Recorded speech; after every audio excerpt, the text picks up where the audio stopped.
G'day guys and welcome back to the channel. Hope you guys had a good weekend and enjoyed the footy. Your Supercoach teams did well. Your teams all won, and you just had a good weekend in general, I suppose. I feel like it was a really good round of footy. Like there's just so many close finishes. Obviously, had the belting as well in the North and Freo game, but apart from that, there's just so many tight finishes. Obviously, good to see the Dogs win, of course, in a tight one against the Hawks, but and then a good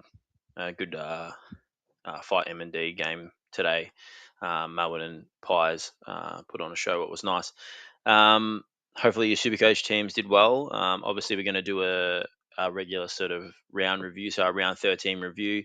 And I'll also touch on just what I think is the biggest sort of question, I suppose, or challenge in Supercoach at the moment, and sort of deciding what to do with your flex. I feel like there's a lot of stuff out there. Um, you know, should you go three rucks? Should you not go three rucks? We'll sort of touch on that and sort of my thoughts around that and what I think, and then just our normal buy strategy and what we're going to be doing with my team looking forward and the review of my team. Um, Before we get stuck into that, though, I just want to say thank you for all the support, the likes, the comments, the subscribing. It's been great. To be honest, I can't believe I built like this little tiny community so quickly. Like, I know it's very tiny. You're probably thinking like 30 subscribers is nothing, but I just wasn't expecting it to grow even that quick. So my goal is to get to 50 subscribers. So if you can subscribe, that would be great. Um, and it'd just be good once to get to a point where I can start doing some lives and stuff like that. Hopefully, there's enough of a following, and I don't even care if it's a couple. But if you want to see some stuff like that, maybe some live footy watch alongs, and just some live Supercoach chat where I can respond to your questions and have a chat with you guys, just let me know in the comments, and I'll organise something. Maybe do like a trial run, even if it's just a couple people. I don't really mind, to be honest. Um, but yeah, without further ado, let's get stuck into how my team went. And as you can see, good week. We finally did it. We cracked it. We cracked the top 1,000. I'm stoked. I feel so. Been If you've been following my team, we've basically been sitting at between 1,000 and sort of 3,000 for maybe the last few weeks, and just sort of fluctuating up and down. And to be honest, I wasn't expecting this week to be the week. I thought this is the least likely of me sort of separating from the group, but I managed to do it. What was nice. So score 2,045. As you can see, 347th rank for the week. What is surprising to me. I didn't think I was going that well as the week was going on. I sort of compared myself to like obviously other players in leagues and stuff like that, and I just didn't expect it to be going that well. I thought it was above par, but not like sort of top of the scoring. Um, Turns out I was wrong. It is a pretty good score this week. We didn't nail captaincy and stuff like that. So I just thought, it's just one of those average weeks. But there wasn't a clear captain like massive score this week, so not that a lot of people would have had anyway. So yeah, stoked with that. Obviously keeps us in the top 1%, but most importantly, took us up 818 ranks to 542. So now we're chasing the top 500, baby. Let's get in that top 500. So yeah, that's the goal now, is to try to get into the top 500. Honestly, I thought the first buy round is the one that we are going to do well in. We did so bad, missed on our captaincy, just underperforming primos like crazy. This is the round that I thought everyone would be even, because there's only two buys. With only two teams missing this buy, with GWS and Richmond. So I thought a lot of teams would have, most of their primos. There's going to be a lot of similar scores, but I was able to make a little bit of a buffer somehow. I'll show you guys how I did it, and then we'll just look at to like what trades we're looking at making in the future. See how we can sort of keep progressing and hopefully go up. So without further ado, let's have a look at the side. Let's break down the team and how the boys went. So start off with Jack Sinclair, really good. He's just super consistent. 111. I love having Jack Sinclair in the team. I think it was good to see him score so well with Nas back though. He seemed to have a good role. He um, got used as that main distributor, especially with Flanders out. I think having all three of them is probably a bit too much to share the points around, but it's nice. Not that it's nice that someone did their Achilles, and I had Flanders, but like I said last week, I think it was a bit of a crossroads what we did with Flanders. I think the guys that nailed the Flanders trade were whatever you guys did is what's going to start to separate teams. So hopefully, you guys did well there, or going to do well out of that trade. But yeah, he's he's D1 or D2. Sinclair is unreal. So he looks to be the main distributor there. Nas is going to take some points, but they need him through midfield. So Holmes, really good. 111. It's around his average. Um, if he scores 111 to the end of the year, you're going to be happy, right? So, yeah, really good. And yeah, glad we brought him in the last couple of weeks. Obviously, he's gone down in price a little bit since then, but still a great option to pick up in the future if you want to go sort of down that path. We use Lockie Whitfield as a loop this week. So after we brought in Hawker Hahn, who was one of our trades, once he scored 72, I thought I'd just put Lockie Whitfield on and take that 72. I liked the chances of him scoring more than Dirksen. Dirksen scored 52, but because our team performed well, we didn't actually even take the 72, I don't think. So, but it was a good debut game for Hawker Hahn. Played really well. Probably could have scored more if he didn't. I think he had some injury where he cracked his nose or something like that. So, um, yeah, promising signs, and it's good that he's DPP as well. It's nice. Um, Archie Roberts, he was having a down game. Um, yes, all of a sudden Essendon just seemed to have like a lot of rebounding defenders. So you got Archie Roberts, you've got um, Redman, you got Farrow, who they like to use as a distributor. They're going to have Ridley come back soon, who also does some of those more intercepting, but still has a bit of rebound. And then you've now got Zach Merritt back there as well, and they just drafted Jackson Artemis, who is a rebounding defender. So I don't really know how that's going to work. I'm just cautious about Archie Roberts' role. I think he got lucky in that last quarter to score. I think he had like a 50-point last quarter. I really don't think it was worth that. I don't think he played that well watching the game, but I'll take it. Of course, he's in my team. But um, I think going forward, just watch this space on Archie Roberts. I'm not going to be trading him out. Like he's averaging 109. Um, his 3 round average is probably not spectacular, but I still think he's an option definitely to keep. Um, yeah, definitely. I don't even know what I'm talking about. Josh Worrell 99. So these two guys are the two that I could luxury upgrade, but because I have lack of trades and I want to try to keep my trades for the sort of injuries for the back end of the season, I'm sort of going to have to make the decision to keep one. I'm not going to be trading out Josh Worrell. I don't think not at an average of 100, and I think he can. I still think he can do that. Adelaide are going to get better. I feel like as the season goes on, and they start to get some troops back, hopefully. Um, and I think Josh Worrell is a safer. He's going to average more than Josh Dacos, basically. So from here on out. But saying that, and yeah, good for Josh Worrell getting 99. That was nice. But saying that, Josh Dacos had his first good game in a while. So he scored 111. What was his scores leading up to that? So that's his first ton in 6 rounds. So a great return to form. We needed those points leading into his buy, and it meant that he didn't drop much in price. What's probably handy because I'm looking at Sideways trading him this week on his buy. It feels weird Sideways trading someone that just scored 111, but it's probably going to be done. Sadly, not sadly because it's just been shit for us, right? But yeah, stoked to get this 111 this week, and then we'll look to. I'll show you what I'm going to do with the trades anyway. But looking to get rid of Dacos. Our trade in for the week, our premium trade in for the week was Bailey Smith. This was like a rush last minute decision. I instantly regretted it. I think I spoke about it in my video already. It was like instant regret as soon as I traded him in.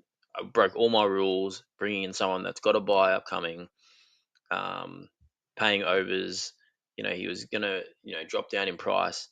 Do I still regret it? Kind of, but the players that I was going to pick didn't do too well. I was picking between LDU. I was basically picking LDU or Rao. They both had really poor weeks, and I went Bailey Smith. He scored more, but still went down in price. Did it pay off? Not really, I don't think. But the reason why I brought him in is because I didn't know what trade to make. I just knew that I wanted to upgrade my team to try to just keep progressing. I just knew Bailey Smith was a safe pick long term. I'm going to have him in my team. He's definitely going to be a keeper. So it just wasn't the week for me to take a risk, I don't think, on someone, just because I just wasn't satisfied with whoever I was trading in. So I just brought in the best premium I could, and I could afford him. So I thought, why not?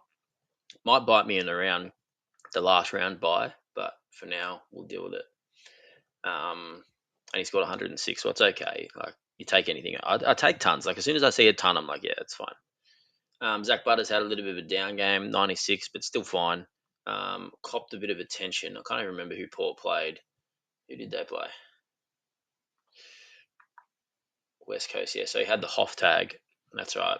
But still did pretty well to get 96, to be honest. So um, not mad about that. Bomb looks like he's looked like he's set for another huge game against the Hawks, but just fell a little bit short and scored 106. Didn't score much in that last quarter. They were starting to put more attention into him and that kind of thing. So, but still, I'm still, like I said, as soon as I see a ton, I'm kind of happy. So happy with like all good with that. Ed Richards' return to form has continued. I think he's got like 3 tons on the trot now. Yeah, so 140, 130, 109, really good. We needed this from Ed Richards because we're picking between him and Max Holmes, and he's starting to bridge that gap. He's starting to bridge that gap with Max Holmes at the start. Like that was who we were picking at the start of the year.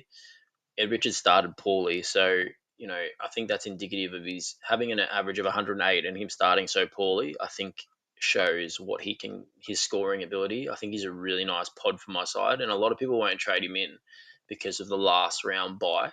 Hopefully, by the last round, he's too expensive and players go the other way. And I've got Ed Richards sort of to myself towards the end of the season. What would be nice?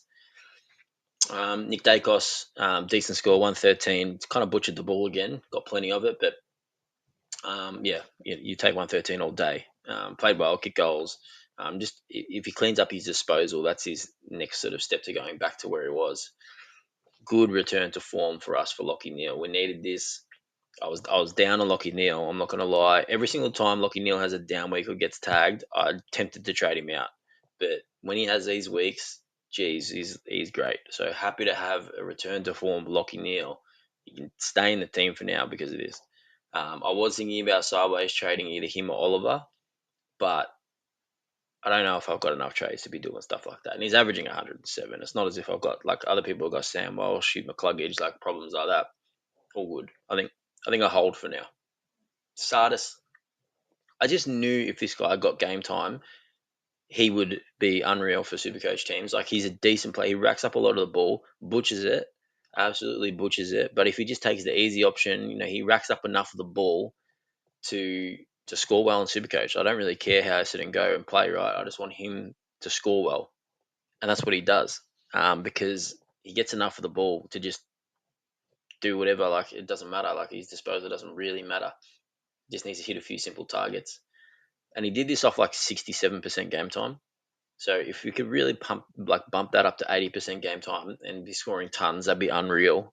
At this stage, he's just a cash cow basically, and I'm going to be sort of sussing out if he can sort of get to that 400k range. Maybe I could just do a sneaky sideways to a Hugh McCluggage as my last midfield upgrade if McCluggage sort of really hits form towards the back end of the season, or if there's other options, there's Sam Durham or those cheaper options, or should I just burn another trade and tack on some cash on top and really go to a super premium? That's probably what I should do. But I feel like if I need to make up the space between me and the top guys, I probably need to take some type of risk.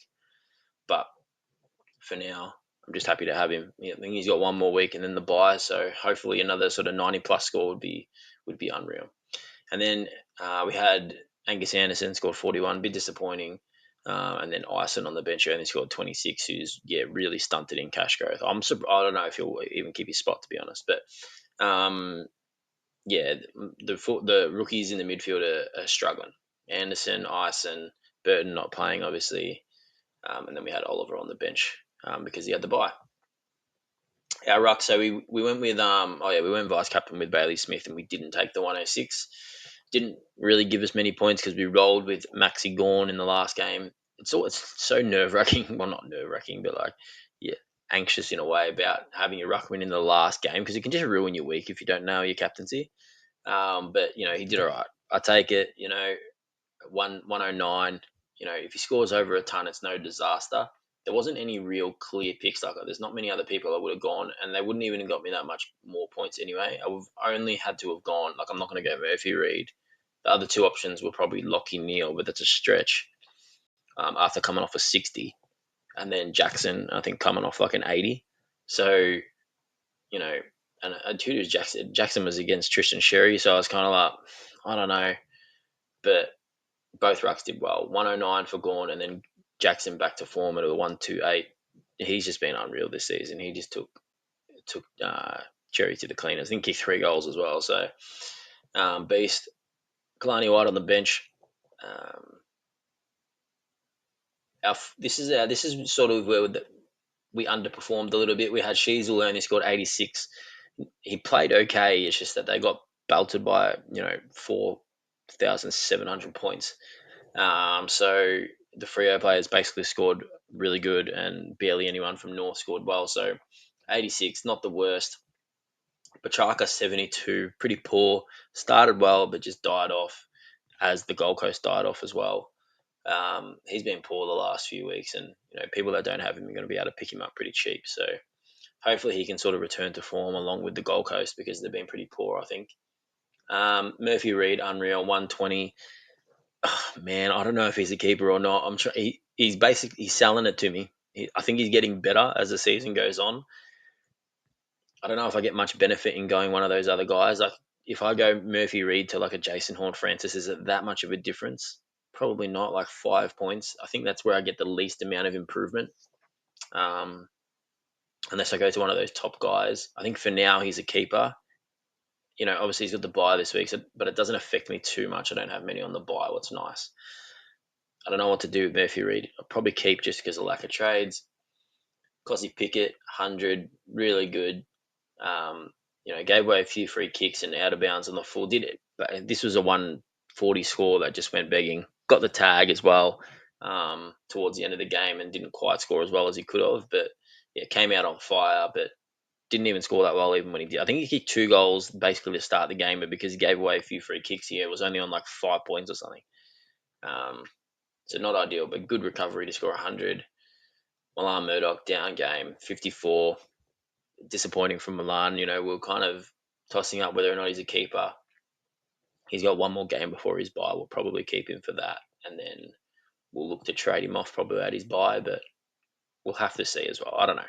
I don't know Milan. We'll probably keep him this week, most likely. We brought in Podolski, 52. We didn't end up using it, but pretty nice for a debut game. Will Lewis, we decided to put him on the bench. I didn't think he'd do that well against the Hawks. They have a pretty strong defense. I knew he was going to get either Sicily or Battle, and yeah, I didn't have much faith that he would score that well. He punched on the whole game though, but scored 33. Probably looking at being a trade out option for us this week to get to an upgrade, but he's done well for us. He's done well from a 99k rookie to make us like whatever, like what's that, 170k as a sort of like a pod rookie. I'll take that. And Brody Grundy had a little bit of a down game, only scored 90. What's a bit disappointing because since we brought him in, he's been bang average. Scored 200 and then done this. And we didn't even get the 200. That was the week before. So, and then Banfield didn't play. That's how the team performed this week. So as you can see, I give out the awards every single week. Best on ground I gave to Lockie Neal, return to form, 138, unreal for me. What was really good. So best on ground for him. The return to form award I gave to Josh Dacos just because he'd been so poor for so long. And back with a 111, so really good. And then our fallen off for the week is Christian Petrarca. He's fallen off for our side, only a 72. We're expecting more from us, sort of our F2, F1, expecting more from the Gold Coast as well. So that's where those awards go. So now we'll have a look at the players that are coming off the bye that I think are tradable. Obviously, all the players that have already come off their bye are an option. So, the guys that had the bye in the first week, so your Adelaide, North, Port Adelaide, Gold Coast players are still options.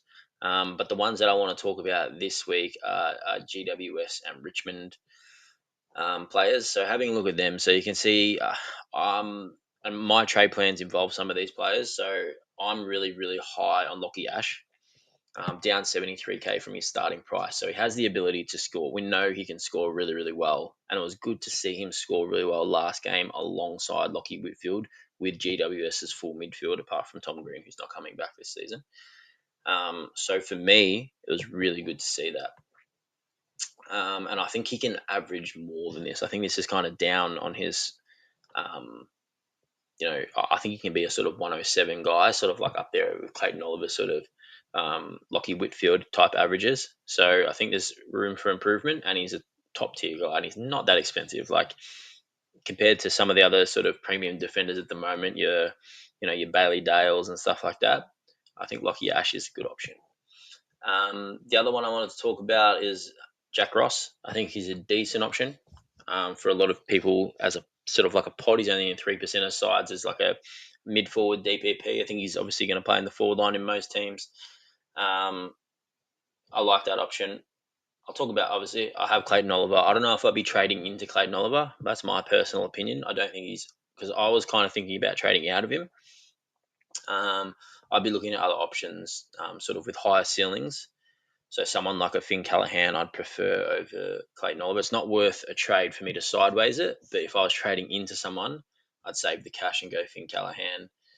Um, Jaden Short's just a no for me, to be honest. I think there's so many good defender options. I don't know if I'd be going there at 505. I'd just straight comparable to Lockie Ash, basically the same price. I'd be going to Lockie Ash every day of the week.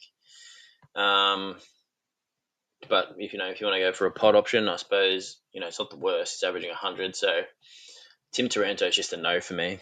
Doesn't like it's hard to go Richmond players. And if you're looking at sort of like a 480 range, I think I brought up in my sort of on under the radar players. I gave George Hewitt. I think I'd be going towards George Hewitt way before I'd be going to Tim Taranto.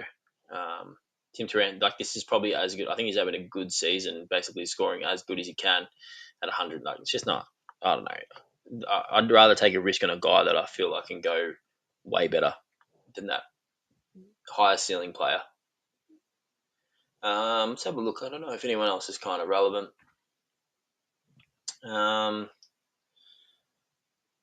It's basically looking like it's it, eh?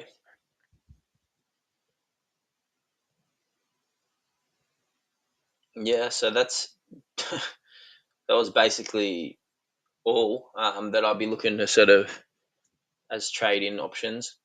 But then, of course, there's still your Adelaide, Port Adelaide. Like, so you got your Jason Horn-Francis and Jordan Dawson and LDU and Luke Parker and those guys that are still really good options. So, like we've spoken about in previous videos, bringing in guys that have already had their bye can be invaluable. It really is like if you're comparing it to a person that has a bye upcoming, it is like a 50, 60 point head start sometimes. So, just be mindful of that when you're trading in guys. Like, obviously I broke that rule as well. So, probably should take my own advice, but I still think it is worth doing it in the long run. I regretted mine as soon as I even on it right now. It actually works for me right now. In the long run, it will bite me. It'll come back to bite me. And then we'll look at what to do with the flex. So there seems to be sort of like a repeating sort of thing that I see about not going to three rucks. My personal opinion, though, I just think it's the best option. It's probably not the best option for flexibility, but if you have like a Kalani White or someone that's a forward ruckman, you can sort of get a forward into your flex spot anyway. Um, like if I was to like if Grundy was to be out, I could go something like that, go Kalani White, and then play whoever was in my flex in you know Will Lewis or because I have Banfield, I can go Banfield and then bring forward like a midfielder, bring in an Ison to play in the flex or whatever it may be. Just structure it so then it works like that. So the flexibility can be an issue if you don't have another forward ruck or a sort of like a DPP in that position. But because a few of the ruckmen are scoring a little bit down at the moment, you got Grundy and Sherry who are doing really average. I wouldn't be scared off by that. I still think they're really good buys. I just think timing is the key.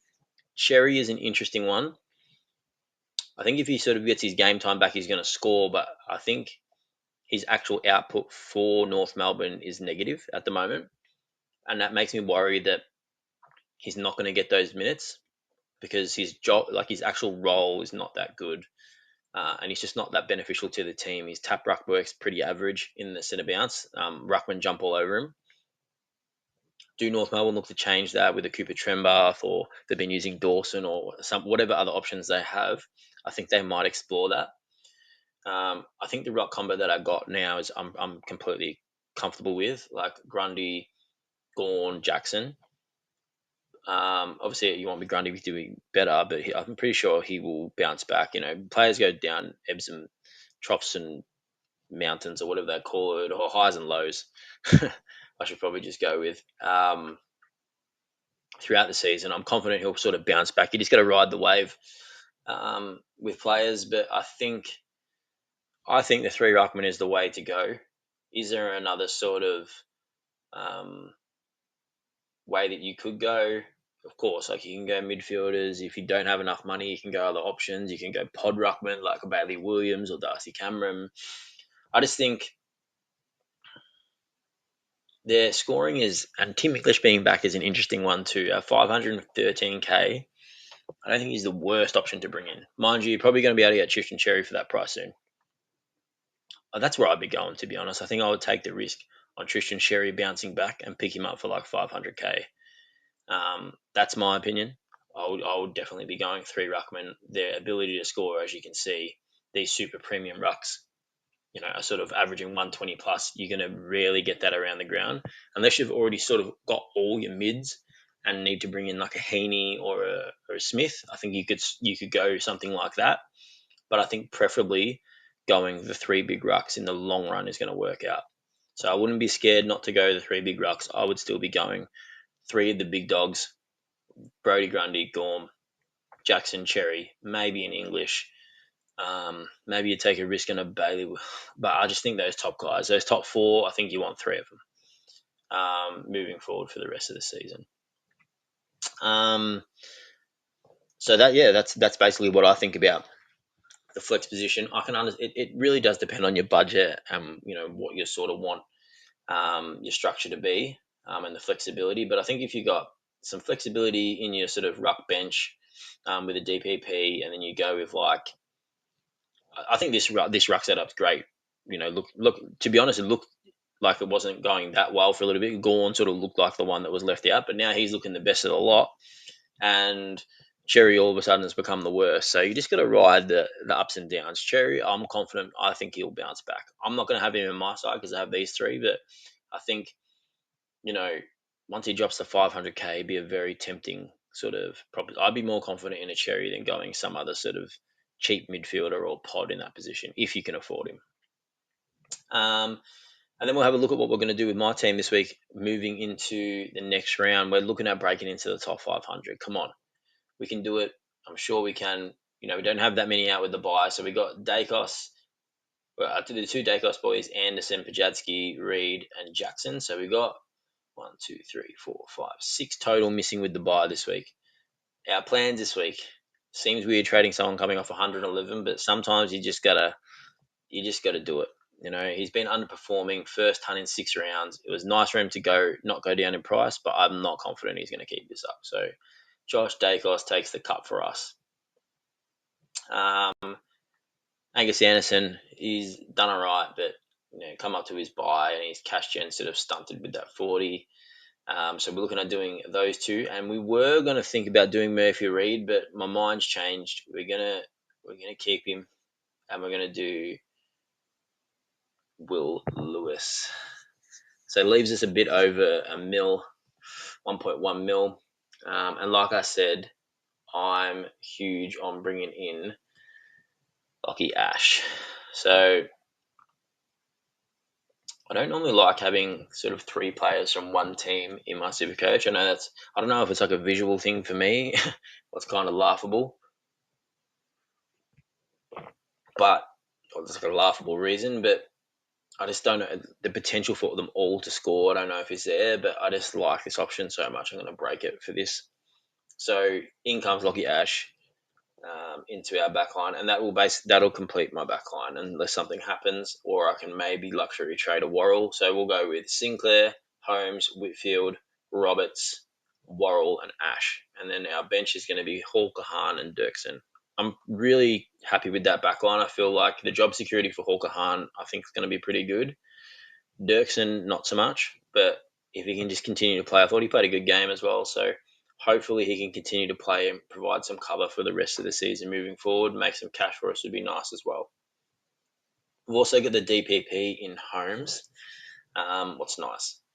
I don't really know what rookie we're going to bring in. The option is there as well to bring Hawker Khan into the midfield. I mean, him and Holmes can maybe act as like we could use them as DPP. Maybe my next upgrade in midfield's like a Naz or something like that. I don't know. I like the idea of having a few DPPs at this stage that can swap with each other. What did Naz score? 101. Decent. Say we do this. We'll just go with this for now. It's obviously early in the week. I don't really know who I would go in defence. I'd probably want to bring someone in that's obviously I'm bringing in a rookie minimum price. The one I'd be most confident in playing in the future would probably be Jackson Artemis. So I'm gonna just for the early stages of this video, let's just say we go Jackson Artemis, and then bringing in a forward. The forward I was thinking about was Jason Horne-Francis. I like the role. The role's really important for me. Obviously, he's coming off his bye as well, so he's got no bye. Not this round, but he had the bye previous. He's got back-to-back tons now. Sometimes I feel like you're chasing the tons, but Jason Horne-Francis, he just has the role. He's averaging 94. So with what he's doing now, he's the 11th rank forward. And that's off average. You can't really count Peter Laddams, I don't think. So he's in the top 10 as it is now. I think he has scope to improve.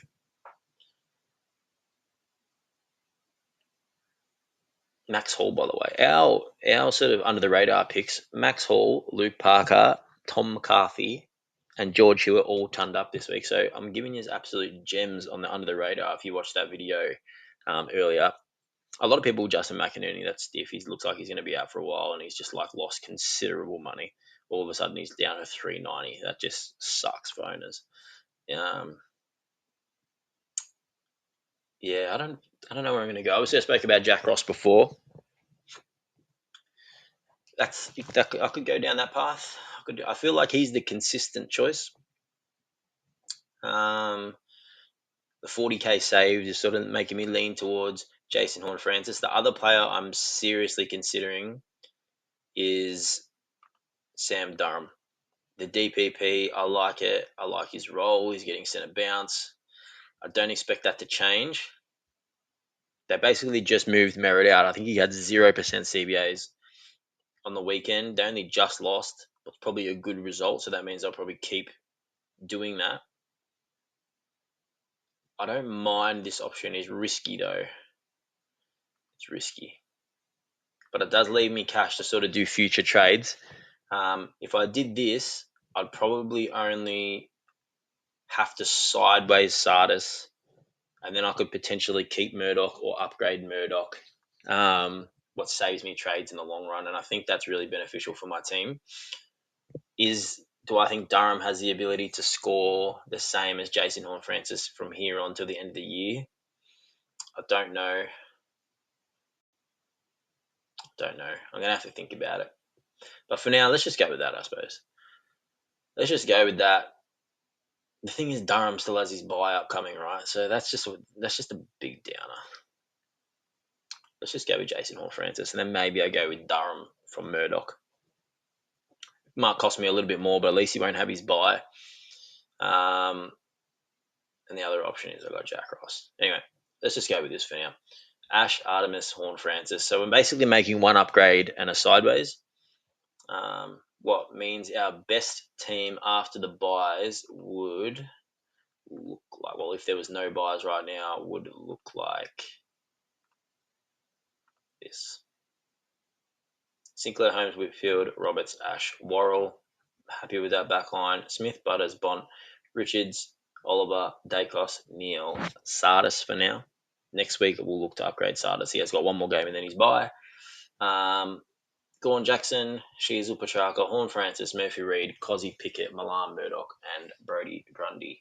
And then we'll probably look at turning Murdoch into either like a Riley Sanders after his bye. Gives us three Bulldogs, though. Like I said, I don't love having three players from the same team. Also, Tom Liberatore, I think, is scheduled to come back this week, so it'd be interesting to see what happens to Riley Sanders' role. I expect it to decrease, so I don't know if he's that good of an option. But maybe that could be Jack Ross. Maybe this last one is Jack Ross. Or Sam Durham, like we just spoke about. Anyway, hopefully you enjoyed this video, our round review. We finally broke into the top 1,000 after toiling away. But yeah, stoked with this week. So as the week goes on, I'll do another video of a preview and a few of the more of the trading options and more in-depth stuff. But this is basically, like you guys know, that have been following, just a round review of sort of my team and what my team's doing. Hopefully you guys had a good week as well. Like I said, if you can subscribe, that would be unreal. I've got the goal of getting to 50 subscribers at this stage. We're at about 30. Stoked at that. And yeah, like I said, comment if you guys want to see lives and what you guys want to see. Comment how your teams did and what trades you guys are thinking of. Yeah, I love being able to interact with you guys. So, yeah, I'll catch you guys later and enjoy the rest of your week. It feels like the footy is like just around the corner on Thursday, so no time to rest. We'll be stuck in soon. So take it easy, and I'll catch you later.